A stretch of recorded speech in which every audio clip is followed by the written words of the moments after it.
وَمَا أَرْسَلْنَاكَ إِلَّا رَحْمَةً لِلْعَالَمِينَ.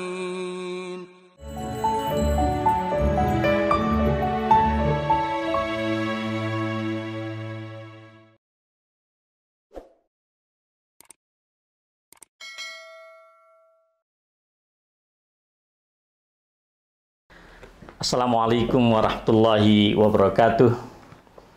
Alhamdulillahilladzi manna 'alal mu'minin idz ba'atsa fihim rasulan min anfusihim yatlu 'alaihim ayatihi wa yuzakkihim wa yu'allimuhumul kitaba wal hikmah wa in kanu min qablu lafi dhalalin mubin. Wassalatu wassalamu ala Rasulillah nabiyyina wa qa'idina Muhammad ibni Abdullah wa ala alihi at-tahirin at-tayyibin wa ala ashabihi wa ala sairi man sara ala najihi ila yaumiddin. Amma ba'd. Sahabat sekalian yang saya muliakan, sungguh bahagia sekali pada duha pagi hari ini kita dapat bersua kembali melalui media dakwah digital Imania TV. Mudah-mudahan kebersamaan kita pagi hari ini senantiasa diberkahi oleh Allah Subhanahu wa Ta'ala. Kita dan keluarga dilindungi oleh Allah, diberikan rizki yang cukup. Demikian pula tetangga kita, masyarakat kita, dan bangsa kita ini dijaga oleh Allah dari segala mara bahaya. Amin ya mujibas sa'ilin. Sahabat sekalian, pagi hari ini kita akan mengkaji tentang pilar-pilar keimanan terhadap Al-Quranul Karim yang menjadi konstitusi kehidupan kita sebagai seorang mukmin di atas muka bumi ini. Pada ayat yang saya sampaikan tadi, Al-Imran 164, Allah menyatakan, A'udzubillahi minasyaitonirrajim, Bismillahirrahmanirrahim. Laqad mannallahu 'alal mu'minin idz ba'atsa fihim rasulan min anfusihim yatlu 'alaihim ayatihi wa yuzakkihim wa yu'allimuhumul kitaba wal hikmah wa in kanu min qablu lafi dhalalin mubin. Sahabat sekalian, keberadaan Rasulullah Sallallahu Alaihi Wasallam di tengah-tengah kita sebagai umatnya di akhir zaman merupakan suatu karunia Allah yang teramat agung, yang saya sangat yakin tidak ada karunia Allah melebihi daripada karunia diutusnya Muhammad Sallallahu Alaihi Wasallam yang telah mengajarkan kita makna keimanan kepada Allah, yang mengajarkan kepada kita Islam, dan kemudian menjadi jalan bagi kehidupan kita. Al-Imam Ibnu Katsir rahimahullah ketika membaca ayat ini, beliau menyatakan bahwa diutusnya seorang nabi dari jenis kita sendiri, umat manusia, merupakan satu karunia di mana kita sebagai umat dapat berkomunikasi dengan Rasulullah Sallallahu Alaihi Wasallam. Kita pun dapat memahami ayat-ayat Allah yang beliau sampaikan, yatlu alaihim ayatihi, yaitu adalah Al-Quran tentunya. Dan kemudian beliau juga telah mensucikan jiwa kita, mensucikan struktur kepribadian kita dari berbagai macam kekotoran kejahiliahan, kekotoran kesyirikan. Bahkan Rasulullah Sallallahu Alaihi Wasallam mengajarkan kepada kita makna amar ma'ruf dan nahi mungkar agar jiwa kita selalu dalam keadaan bersih, bening, dan suci. Lalu Rasulullah Sallallahu Alaihi Wasallam mengajarkan kepada kita Alkitab dan Al-Hikmah, Al-Quranul Karim dan Sunnah Rasulullah Sallallahu Alaihi Wasallam. Meskipun para sahabat saat itu berada di dalam kejahiliahan yang teramat nyata, namun bagaimana Rasulullah Sallallahu Alaihi Wasallam memasukkan nilai-nilai Al-Quran, menuntunkan para sahabat dengan sunnah-sunnah beliau, yang kemudian dalam waktu yang sangat pendek sesungguhnya para sahabat Rasulullah Sallallahu Alaihi Wasallam lahir menjadi pribadi-pribadi baru yang menegakkan peradaban umat manusia yang kita kenal di dalam sejarah ini. Sahabat sekalian yang saya muliakan, Al-Quran di dalam kehidupan kita dinyatakan oleh Allah Subhanahu wa taala, wa kadzalika auhayna ilaika ruham min amrina. Al-Quran disebut oleh Allah dengan diksi ruh. Apa makna ruh? Ini adalah suatu ilustrasi bagi kita bahwa tidak seorang pun di antara umat manusia yang dapat hidup di muka bumi ini tanpa memiliki ruh. Meskipun kita tidak pernah tahu hakikat ruh yang sejati, ya. Wa yas'alunaka 'anir ruh, qulir ruh min amri rabbi. Yang kita ketahui adalah ruh urusan Allah Subhanahu wa taala yang bersifat prerogatif Allah, yang tidak mungkin diintervensi oleh siapapun. Tetapi kita semuanya memahami tanpa ruh, siapapun manusia itu tidak akan pernah hidup di muka bumi ini. Ma kunta tadri mal kitabu walal iman. Sebelumnya kita tidak pernah mengetahui apa itu Alkitab, apa itu al-iman. Walakin ja'alnahu nuran nahdi bihi man nasya. Datangnya Al-Quran ini merupakan suatu cahaya dan pencerahan bagi hidup kita semua. Yang kemudian kata Allah Subhanahu wa ta'ala, wa innaka latahdi ila siratim mustaqim. Dan sungguh engkau Muhammad dapat memberikan petunjuk dan mengantarkan umatmu kepada jalan yang lurus. Sahabat sekalian yang saya muliakan, ketika Allah menyatakan An-Nur di dalam Al-Quran, cahaya, artinya umat manusia sebelum datang kepada mereka Al-Quran berada di dalam kegelapan. Maka Allah nyatakan di dalam Al-Ma'idah ayat ke-15, qad ja'akum minallahi nurun wa kitabun mubin. Sungguh telah datang kepada kalian dari Allah nur, cahaya dan kitab yang begitu jelas. Bahkan Rasulullah sallallahu alaihi wasallam menyatakan, taraktukum alal mahajjatil bayda lailuha kanahariha. Sungguh telah kutinggalkan kalian wahai umatku di atas satu hamparan kehidupan yang begitu putih bening, malam harinya terang benderang sebagaimana juga siang hari. Al-Quran bagi kita sahabat sekalian al-hadi, dia adalah petunjuk yang dapat mengantarkan kita kepada kehidupan yang lurus. Di saat manusia modern bahkan milenial saat ini mengalami berbagai macam kebingungan di dalam menjalankan kehidupan mereka, tapi Allah menyatakan, inna hadzal Qur'an yahdi lillati hiya aqwam wa yubashshirul mu'minin alladzina ya'maluna as-salihati anna lahum ajran kabira. Ya. Sesungguhnya Al-Qur'an ini memberikan petunjuk dan mengantarkan kepada jalan yang paling lurus dan memberikan kabar gembira kepada orang-orang beriman yang senantiasa gemar melakukan amal saleh, dan bahwasanya mereka dijanji oleh Allah pahala yang sangat besar. Demikian pula Allah nyatakan tentang Al-Quran, qul huwa lilladzina amanu hudan wa shifa. Dan katakanlah wahai Muhammad bahwa Al-Quran ini adalah suatu petunjuk dan suatu obat. Walladzina la yu'minuna fi adhanihim waqar wa huwa 'alaihim ama. Tetapi orang-orang yang tidak pernah beriman, sesungguhnya kata Allah Subhanahu wa taala, ada sumbatan pada telinga mereka, dan bahkan Al-Quran ini menjadi sesuatu yang tidak pernah dilihatnya. Itu adalah karakter orang yang tidak beriman dengan Al-Quran. Sahabat sekalian, ketika manusia hidup dalam suasana yang skeptik, tidak pernah menemukan suatu kebenaran di dalam hidupnya, terus mencari, bahkan dalam usia yang sudah tidak muda lagi, dia masih dalam kebingungan mana sesungguhnya yang benar, untuk dijadikan pegangan di dalam kehidupan ini. Maka Allah memberikan suatu garansi kepada kita tentang Al-Quran. La ya'tihil batilu min bayni yadayhi wala min khalfi.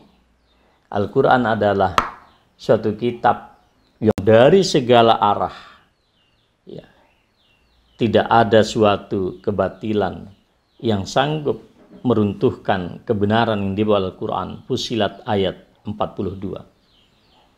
Karena itulah saudara sekalian, kebenaran Al-Quran atau kebenaran yang diajarkan oleh Al-Quran ini akan menjadi cara pandang kita di dalam menghadapi berbagai macam ragam kontroversi, silang pendapat, pemikiran, ideologi, dan lain-lain. Al-Quran bagi kita menjadi instrumen dan petunjuk sekaligus di dalam memilah-milah mana yang hak dan mana yang batil. Allah Subhanahu wa taala menyatakan di dalam Al-Furqan ayat yang pertama, Tabarakalladzi nazzalal furqana ala 'abdihi liyakuna lil 'alamina nazira. Allah menyatakan keberkahan Al-Quran ini berbanding lurus dengan fungsi Al-Quran sebagai pemisah antara al-haq dan yang batil.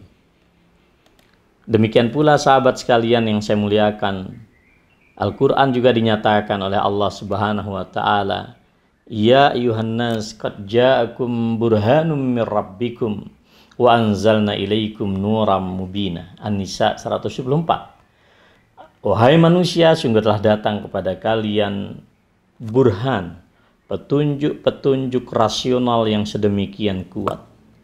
Petunjuk-petunjuk yang bersifat empirik, ya, yang terbentang di alam semesta, yang tertulis di dalam Al-Quran. Semuanya adalah cahaya dari Allah Subhanahu wa ta'ala. Saudara sekalian, manusia adalah makhluk yang mudah lupa. Tidaklah kita disebut sebagai al-insan kecuali karakter dasar kita sebagai makhluk pelupa. Maka Allah menyatakan Al-Quran itu illa tazkiratan liman yakhsha. Al-Quran itu adalah sebagai suatu peringatan. Allah juga menyatakan fadzakir fa inna dzikra tanfa'ul mu'minin. Berilah peringatan karena peringatan itu bermakna bagi orang-orang yang beriman. Sahabat sekalian yang saya muliakan, zaman modern yang penuh dengan kehidupan yang spektakuler, tuntutan-tuntutan dan kebanggaan materialistik yang sedemikian dahsyat dalam kehidupan kita. Tapi juga fakta menunjukkan tidak semua manusia mencapai kebahagiaannya dengan dunia materi. Maka Al-Quran menyatakan, fa imma ya'tiyannakum minni huda famanittaba'a hudaya fala yadhillu wala yashqa. Surat Thaha ayat 123. Setelah datang petunjuk dari Allah kepada kita, maka barang siapa yang mengikuti petunjuk itu, hidupnya tidak akan pernah sesat dan tidak akan pernah menderita dia di dalam kehidupannya. Karena itu sahabat sekalian yang saya muliakan, kewajiban kita adalah mengokohkan keimanan dan menegakkan pilar-pilar keimanan kita kepada Allah Subhanahu wa taala. Fa'aminu billahi wa rasulihi wan nuril ladzi anzalna wallahu bima ta'maluna khabir. Maka berimanlah dengan Allah Subhanahu wa taala, dengan rasulnya, termasuk dengan cahaya Al-Quran yang diturunkan oleh Allah Subhanahu wa taala. Jadi sahabat sekalian yang saya muliakan, ketika kita berbicara tentang pilar-pilar keimanan terhadap Al-Quran, kita memiliki 3 dimensi keimanan yang harus tegak dan kokoh di dalam kehidupan kita. Pertama adalah dimensi i'tiqadi, dimensi keyakinan yang kokoh di dalam kalbu kita. Pada dimensi keyakinan ini kita harus meyakini bahwa Al-Qur'anu kalamullah. Al-Quran adalah kalamullah, artinya yang tak pernah terpisahkan dari zat Allah Subhanahu wa taala. Diturunkan kepada Rasulullah dengan sebenar-benarnya melalui malaikat Jibril, dan Al-Qur'an ini menunjukkan kepada kita kepada jalan yang lurus. Kata Allah Subhanahu wa taala, "Inna nahnu nazzalna dzikra wa inna lahu lahafizun." Al-Hijr ayat 9. Sesungguhnya kamilah yang sungguh telah menurunkan Al-Qur'an, dan kami pula yang menjaga Al-Qur'an itu. Allah juga menyatakan di dalam surat Yunus ayat 37, "Wa ma kana hadzal Qur'anu an yuftara min dunillah, walakin tasdiqal ladzi baina yadayhi wa tafsilal kitab la raiba fihi min rabbil alamin." Allah Subhanahu wa taala menegaskan Al-Qur'an ini tidak mungkin dibuat-buat oleh siapapun kecuali Allah Subhanahu wa taala. Dan Al-Qur'an ini menjadi pemberi ketegasan, pembenaran terhadap ajaran-ajaran yang telah diturunkan oleh Allah sebelumnya. Sama sekali tidak ada keraguan di dalam Al-Qur'an. La raiba fi hudan lil muttaqin. Tidak ada suatu keraguan apapun di dalam Al-Qur'an ini, dan menjadi petunjuk bagi kita orang-orang beriman. Kita juga harus meyakini di dalam qalbu kita Al-Qur'an bersifat universal. Maka Allah Subhanahu wa taala menyatakan, "Tabarakalladzi nazzala al-furqana 'ala 'abdihi liyakuna lil 'alamina nazira." Al-Qur'an sesungguhnya berlaku secara universal. Demikian juga Allah menyatakan, "La ya'tihil batilu min baini yadayhi wa min khalfihi." Al-Qur'an kita yakini tidak ada sesuatu apapun kebatilan, keburukan yang ada di situ. Mengapa? Tanzilum min hakimin hamid. Al-Qur'an diturunkan dari Allah yang maha bijaksana dan maha terpuji. Fussilat ayat 42.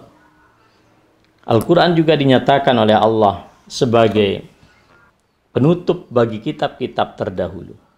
Wa anzalna ilaikal kitaba bil haqq musaddiqan lima baina yadayhi minal kitab wa muhaiminan alaih. Al-Maidah ayat yang ke-48. Suatu ketika, sahabat sekalian yang saya muliakan, Umar bin Khattab radhiyallahu taala anhu membawa beberapa lembar dari ajaran-ajaran umat terdahulu yang didapatkan dari ahli kitab. Lalu Umar bin Khattab datang kepada Rasulullah SAW dan membacakan lembaran-lembaran itu. Sampai kemudian Rasulullah memberikan teguran dengan sangat keras. "Amutahawikuna fiha ibn al-Khattab." Apakah engkau ragu, wahai Umar bin Khattab? "Walladzi nafsi biyadih, laqad ji'tukum bayda'a naqiyah." Demi Allah yang jiwaku berada di genggamannya, sungguh aku telah datang kepada kalian dengan ajaran yang putih, bersih, dan bening. La tas'aluhum an syai'. Kau tidak perlu bertanya kepada ahli kitab, lalu nanti dia memberikan informasi yang benar tapi kalian dustakan, atau dia membawa suatu informasi yang dusta lalu kalian benarkan. Demi Allah, kata Rasulullah SAW, "Lau anna Musa alaihissalam kana hayyan ma wasi'ahu illa an yattabi'ani." Kalaulah Musa hari ini hidup, tidak ada pilihan bagi Musa, kata Rasulullah, kecuali dia mengikutiku. Apa maknanya, sahabat sekalian? Seperti yang dikatakan oleh Allah tadi di dalam Al-Quran Al-Ma'idah 48. "Wa anzalna ilaikal kitaba bil haqq musaddiqan lima baina yadayhi minal kitab." Al-Quran menjadi pembenar terhadap kebenaran-kebenaran yang dibawa oleh kitab terdahulu, tapi juga Al-Quran memberikan koreksi terhadap apa yang disimpangkan atau penyimpangan-penyimpangan yang ada di dalam kitab-kitab itu. Sahabat sekalian yang saya muliakan, Al-Imam Ibnu Katsir menyatakan, ketika Al-Quran diposisikan sebagai penutup bagi kitab-kitab terdahulu, ja'alallahu hadzal Qur'anal azim allazi anzalahu akhiral kutub wa khatimha wa ashmalaha wa a'zamaha wa akmalaha. Suatu kitab, kata beliau, yang paling holistik, yang paling agung, yang paling sempurna. Mengapa? Haitsu jama'a fihi mahasina ma qablahu minal kamalat. Al-Quran merangkum semua kebaikan-kebaikan dan kesempurnaan yang ada di dalam kitab-kitab terdahulu. Semuanya dirangkum di dalam Al-Quran. Al-Quran menjadi saksi atas kebenaran ajaran terdahulu. Menjadi pembenar. Tapi juga Al-Quran menjadi hakim yang akan memisahkan mana ajaran yang masih lurus sesuai dengan apa yang diturunkan oleh Allah, dan mana ajaran-ajaran yang telah direduksi oleh umat-umat terdahulu. Sahabat sekalian, Al-Imam Fakhruddin Ar-Razi di dalam kitab tafsir beliau juga menyatakan, innama kana al-Qur'anu muhaiminan 'alal kutub li'annahu al-kitab alladhi la yasiru mansukhan albattah. Mengapa Al-Quran sedemikian kokoh menjadi hakim yang akan mengadili isi daripada kitab-kitab terdahulu? Karena Al-Quran diberikan suatu jaminan di mana dia tidak akan pernah dimansuh atau dihapus oleh Allah Subhanahu wa taala, wala yatatarraku ilaihi tabdil wa tahrib. Al-Quran tidak akan mengalami pergonta-gantian, tidak pernah mengalami suatu manipulasi, tidak pernah mengalami suatu perubahan-perubahan atau reduksi sebagaimana apa yang terjadi pada kitab-kitab terdahulu. Mengapa? Karena Allah memberikan jaminan, inna nahnu nazzalna dzikra wa inna lahu lahafidun. Kita juga meyakini Al-Quran itu merupakan suatu tantangan yang berlaku bagi umat manusia dan bahkan jin. Wa in kuntum fi raibim mimma nazzalna ala abdina fa'tu bisuratin min mislih wada'u syuhada'akum min dunillahi in kuntum shadiqin. Tantangan universal berlaku sepanjang masa bagi orang-orang yang meragukan Al-Quran.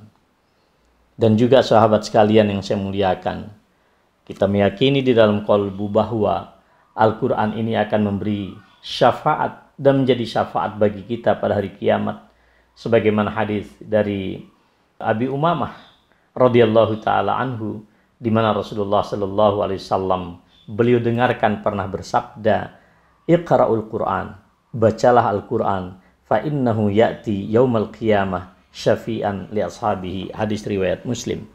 Bacalah Al-Quran, karena Al-Quran ini akan datang sebagai pemberi syafaat pada hari kiamat. Sahabat sekalian yang saya muliakan, pada dimensi yang kedua, yaitu dimensi keimanan kita secara verbal terhadap Al-Quran, kita harus secara tegar menyatakan, aku beriman dengan Al-Quran, aku beriman dengan segala kebenaran yang ada di dalam Al-Quran. Sebagaimana Allah perintahkan kepada kita, qul huwa lilladzina amanu hudan wa shifa. Katakan, hai Muhammad, bahwa Al-Quran ini bagi orang-orang yang beriman adalah suatu petunjuk dan suatu obat. Obat yang dimaksud bukan semata-mata bagi penyakit yang ada di dalam jiwa manusia, bahkan juga Al-Quran menjadi obat bagi fisik kita. Sahabat-sahabat sekalian yang saya muliakan, Al-Quran selalu menjadi pencerahan bagi kita, kecuali orang-orang yang tidak pernah beriman. Mengapa? Di dalam telinga mereka ada sumbatan.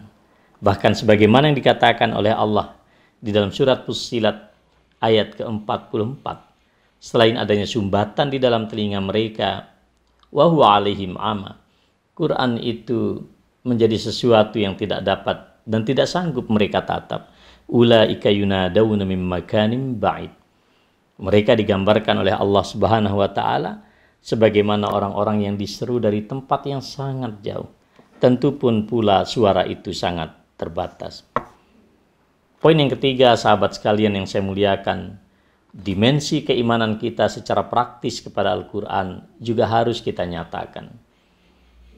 Bagaimana kita mempraktikkan keimanan tentang Al-Quran ini? Di antaranya adalah kita harus melakukan tilawah dengan sebenar-benar tilawah. Alladzina atainahumul kitaba yatlunahu haqqa tilawatih ulaika yu'minuna bih. Orang-orang yang kami berikan Alkitab yaitu Al-Quran, mereka mentilawahkannya dengan sebenar-benar tilawah. Mereka adalah orang-orang yang beriman dengan Al-Quran. Maka Rasulullah Shallallahu Alaihi Wasallam menyatakan, "Masalul ladzi yaqra'ul Qur'an wa huwa hafidhun lahu ma'as safaratil kiramil bararah." Perumpamaan orang-orang yang senantiasa membaca Al-Quran, dia menjaga Al-Quran itu bersama dengan para malaikat pencatat yang mulia dan senantiasa berbuat baik. Wa masalul ladzi yaqra' wa huwa yata'ahadu. Orang-orang yang membaca Al-Quran dan senantiasa mengulang-ulangi baca Al-Quran, ya, di dalam hadis yang lain dia terbata-bata, wa huwa alaihi syadid falahu ajran. Dia akan mendapatkan 2 pahala. Pahala yang pertama adalah membaca Al-Quran itu sendiri, dan pahala yang kedua itu ketika dia sabar karena begitu rumitnya dia membaca Al-Quran. Ya, bagi sebagian kita tentu huruf-huruf hijaiyah itu tidak selalu mudah barangkali. Bagi orang tua kita, bagi orang yang lisannya sudah begitu terikat dengan suatu lahjah misalnya, dia berupaya untuk membacanya dengan fasih, maka dia sabar atas ini semua. Maka Rasulullah Sallallahu Alaihi Wasallam menyatakan, orang yang seperti ini bukan semata mendapatkan pahala bacaan, tapi juga kesabarannya di dalam menghadapi kesulitannya itu. Sahabat sekalian yang saya muliakan, dari Abu Musa al-Asy'ari juga Rasulullah memberikan kabar gembira bagi kita, di mana Rasulullah menyatakan perumpamaan seorang mukmin yang suka membaca Al-Quran seperti buah utrujah, baunya harum dan rasanya pun juga enak. Sementara perumpamaan orang mukmin yang tidak suka membaca Al-Quran seperti buah kurma, meskipun rasanya enak, tapi dia tidak memiliki aroma yang menarik. Sementara orang munafik yang membaca Al-Quran seperti buah raihanah, tanpa ada harum, tetapi sesungguhnya dia sangat pahit. Dan perumpamaan orang munafik yang tidak membaca Al-Quran seperti Hanzalah, tidak berbau tapi rasanya sangat pahit, kata Rasulullah Sallallahu Alaihi Wasallam. Bahkan Rasulullah SAW menyatakan, man qara harfan min kitabillah falahu bihi hasanah. Orang yang membaca 1 huruf dari kitab Allah Subhanahu wa taala, dia memperoleh suatu kebaikan, wal hasanatu bi asyri amsalihha, dan suatu kebaikan setara di hadapan Allah dengan 10 kali lipat kebaikan. Beliau menyatakan, la aqulu alif lam mim harfun, bukanlah alif lam mim itu 1 huruf, tetapi alif 1 huruf, lam 1 huruf, dan mim 1 huruf, sehingga masing-masing huruf dikalikan 10. Demikian dikatakan Rasulullah di dalam riwayat Al-Imam At-Tirmizi dari Abdullah ibnu Mas'ud radhiyallahu ta'ala anhu. Sahabat sekalian yang saya muliakan, secara amaliyah kita juga wajib melakukan tadabbur terhadap Al-Quran. Afala yatadabbaruna al-Quran am ala qulubin aqfaluha. Tidakkah mereka merenungkan secara mendalam tentang ayat-ayat dan ajaran Al-Quran, ataukah kemudian ada sumbatan dan ada kunci yang begitu kuat mengunci kolbu-kolbu mereka? Padahal Allah Subhanahu wa taala menyatakan, walaqad yassarnal qur'ana lidzikri fahal min muddakir. Al-Quran ini mudah untuk diingat, mudah untuk ditadabburi. Maka adakah orang-orang yang mau melakukan hal tersebut? Aisyah radhiyallahu ta'ala anha ketika ditanya oleh para sahabat, bagaimana akhlak Rasulullah sallallahu alaihi wasallam, beliau menjawab, kana khuluquhul Quran. Adalah akhlak Rasulullah sallallahu alaihi wasallam adalah Al-Quran, the living Quran. Quran itu hidup pada diri beliau, kata Aisyah radhiyallahu ta'ala anha. Laqad kana lakum fi Rasulillahi uswatun hasanah. Sungguh telah ada di dalam diri Rasulullah sallallahu alaihi wasallam suri tauladan yang sangat baik. Al-Ahzab ayat 21. Ketika kita beriman secara praktis terhadap Al-Quran, kita pun juga harus berupaya untuk menjadikan Al-Quran sebagai landasan daripada akhlak dan moralitas kehidupan kita. Sahabat kalian, kita pun juga harus mencintai Al-Quran. Mencintai Al-Quran harus ditunjukkan bagaimana kita menyimak, mendengar dengan baik. Wa idza quri'al Qur'anu fastami'u lahu wa ansitu la'allakum turhamun. Jika kita ingin mendapatkan rahmat dan kasih sayang Allah, ketika Al-Quran dibacakan, mari kita menyimaknya dengan baik, kita perhatikan dengan baik. Orang-orang yang beriman selalu merendahkan diri mereka, bahkan bersujud ketika kita mendengarkan dan mereka mendengarkan Al-Quran. Innama yu'minu bi ayatina alladzina idza dzukkiru biha kharru sujada wa sabbahu bihamdi rabbihim wa hum la yastakbirun. Begitu Al-Quran didengarkan, mereka tersungkur untuk bersujud kepada Allah Subhanahu wa taala, dan mereka tidak menyisakan rasa kesombongan di dalam diri mereka. Sahabat sekalian yang saya muliakan, keimanan praktis kita kepada Al-Quran harus ditunjukkan pula dengan ittiba secara menyeluruh terhadap ajaran-ajaran Al-Quran. Al-Quran menyatakan alladzina yattabi'una ar-rasulan nabiyyal ummi. Para sahabat karakter mereka adalah selalu ittiba kepada seorang nabi, seorang rasul yang ummi. Alladzi yajidunahu maktuban indahum fit Taurati wal Injil. Rasulullah telah tercatat namanya di dalam kitab Taurat dan Injil. Ya'muruhum bil ma'ruf wa yanhahum 'anil munkar. Rasulullah senantiasa memerintahkan para sahabat dan kita semua untuk menunaikan amar ma'ruf, nahi munkar, yuhillu lahumut thayyibat wa yuharrimu 'alaihimul khaba'is. Rasulullah menerangkan apa-apa yang halal bagi para sahabat, termasuk juga bagi kita, dan menerangkan apa-apa yang buruk dan diharamkan oleh Allah Subhanahu wa taala. Sebagaimana para sahabat sedemikian konsisten mengamalkan apa yang diajarkan Rasulullah, demikian pula kita pada hari ini. Itu yang dimaksudkan tadi yang saya bacakan pada ayat sebelumnya. Allazina atainahumul kitab yatlunahu haqqa tilawati.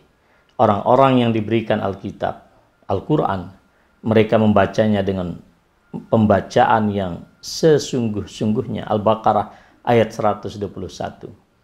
Ibnu Mas'ud radhiyallahu ta'ala an ketika membaca ayat ini, beliau menyatakan wallazi nafsi biyadih, demi Allah yang jiwaku berada di genggamannya, inna haqqa tilawati, sesungguhnya pembacaan yang hakiki dan sebenar-benarnya terhadap Al-Quran, an yuhilla halalah wa yuharrima haramah. Seorang pembaca itu menghalalkan apa yang dihalalkan oleh Al-Quran, mengharamkan apa yang diharamkan oleh Al-Quran. Wa yaqra kama anzalullah, membaca Al-Quran sebagaimana diturunkan oleh Allah. Kita tidak boleh bermain-main. Wala yuharriful kalim an mawadhi, kita tidak boleh merubah satu apapun ucapan redaksi di dalam Al-Quran, apalagi maknanya, dari apa yang telah ditentukan oleh Allah Subhanahu wa taala dan Rasulnya. Wala yata'awwalu minhu syai'an ala ghairi ta'wilih. Kita tidak boleh menafsirkan Al-Quran selain apa yang pernah ditafsirkan oleh Allah dan diterangkan oleh Rasulullah SAW. Al-Imam Ibnu Katsir menyatakan juga demikian. Sahabat sekalian, Umar bin Khattab radhiyallahu taala anhu ketika menafsirkan ayat ini, Al-Baqarah 121, jika beliau membaca Al-Quran dan melintasi ayat-ayat tentang surga, beliau berhenti sejenak dan berdoa agar diberikan surga oleh Allah.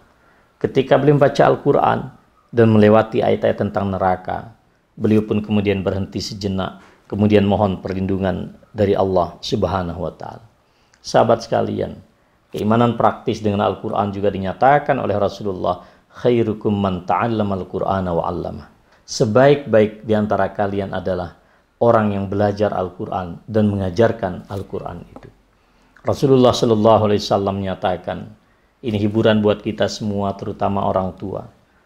Kata Rasulullah Sallallahu Alaihi Wasallam, man qara al-Quran, barang siapa membaca Al-Quran, wa ta'allama, dan terus mencari ilmu pengetahuan tentang Al-Quran, wa amila bihi, dia mengamalkan Al-Quran, ulbisa walidahu yaumal qiyamati tajan min nur.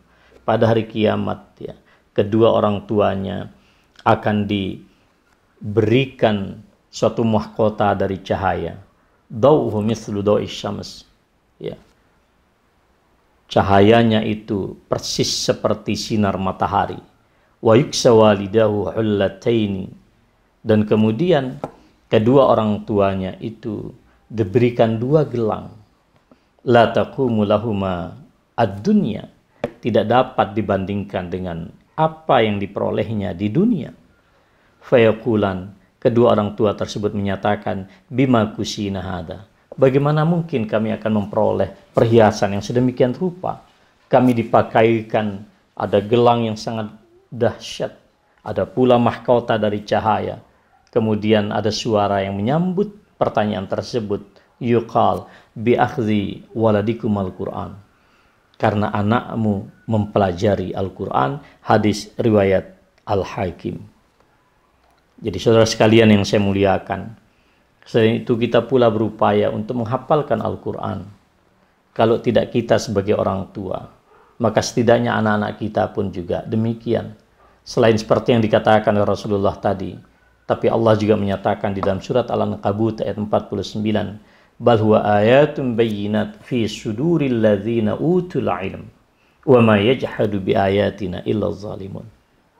Al-Quran dititipkan oleh Allah sebagai tanda-tanda kekuasaan Allah yang begitu jelas di dalam atau di dada, di kolbu orang-orang yang diberikan ilmu. Nazala bihi ruhul amin ala qalbik litakuna minal munzirin. Malaikat Jibril datang membawa wahyu Al-Quran dan disemayamkan di dalam kolbu seorang Rasulullah SAW. Maka Al-Quran ada di dalam kolbu kita. Dalam makna praksisnya adalah ada upaya bagi kita untuk kemudian menghafalkan Al-Quran.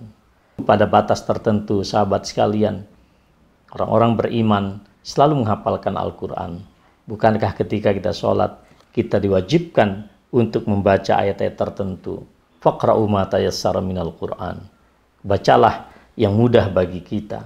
Tentu membaca juga di dalam sholat sesuatu yang kita hafalkan sesuai dengan kemampuan kita. Sahabat sekalian yang saya muliakan, demikianlah 3 dimensi keimanan kita terhadap Al-Quran. Dimensi verbal qauliyah harus kita ucapkan. Ya, ada di dalam kolbu kita. Kita yakini dengan sebaik-baiknya. Kemudian kita wujudkan dalam dimensi praktis kehidupan kita. Sahabat sekalian yang saya muliakan, ya, terakhir saya ingin menyampaikan pesan para sahabat kepada kita. Ibnu Mas'ud radhiyallahu ta'ala anhu menyatakan, kolbu ini ibarat bejana, maka penuhilah kolbu ini dengan Al-Quran. Jangan dipenuhi dengan yang lain-lain. Kemudian juga Al-Imam Al-Hasan Al-Basri memberikan nasihat kepada kita. Beliau katakan, Al-Quran ini dibaca oleh 3 kelompok manusia. Sinfun ittakhazuhu bida'ah ya'kuluna bih.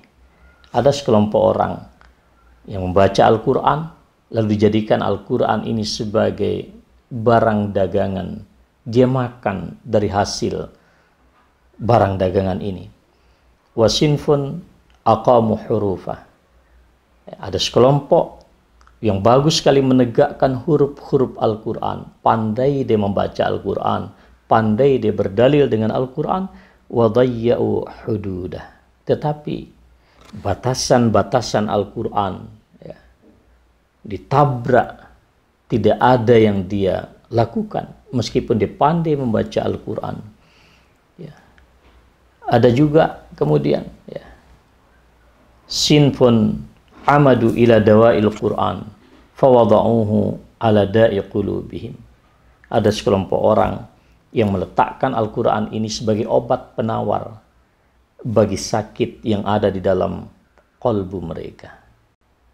Sahabat sekalian yang saya muliakan, tentu kita tidak ingin menjadi kelompok yang pertama dan kedua sebagaimana dikatakan oleh Hasan al-Basri rahimahullah, kita ingin sebagai kelompok yang ketiga, di mana kita yakini Al-Quran sebagaimana Allah nyatakan, wa nunazzilu minal qur'ani ma huwa shifaa'un wa rahmatan lil mu'minin wa la yaziduz zalimina illa khasar. Kita jadikan Al-Quran sebagai penawar bagi semua penyakit di dalam kehidupan kita, bukan hanya penyakit yang bersifat fisik, tapi juga penyakit-penyakit mental spiritual yang dimana orang-orang milenial menghadapi itu secara sangat dahsyat. Sahabat sekalian yang saya muliakan, demikian yang dapat kita baca bersama pada pagi hari ini. Sekali lagi, Allahumma arhamna bil Qur'an waj'alhu lana imama wa nuran wa hudan wa rahmah. Rahmati kami Allah dengan Al-Quran. Wa sallallahu ala nabiyina Muhammad. Wassalamualaikum warahmatullahi wabarakatuh.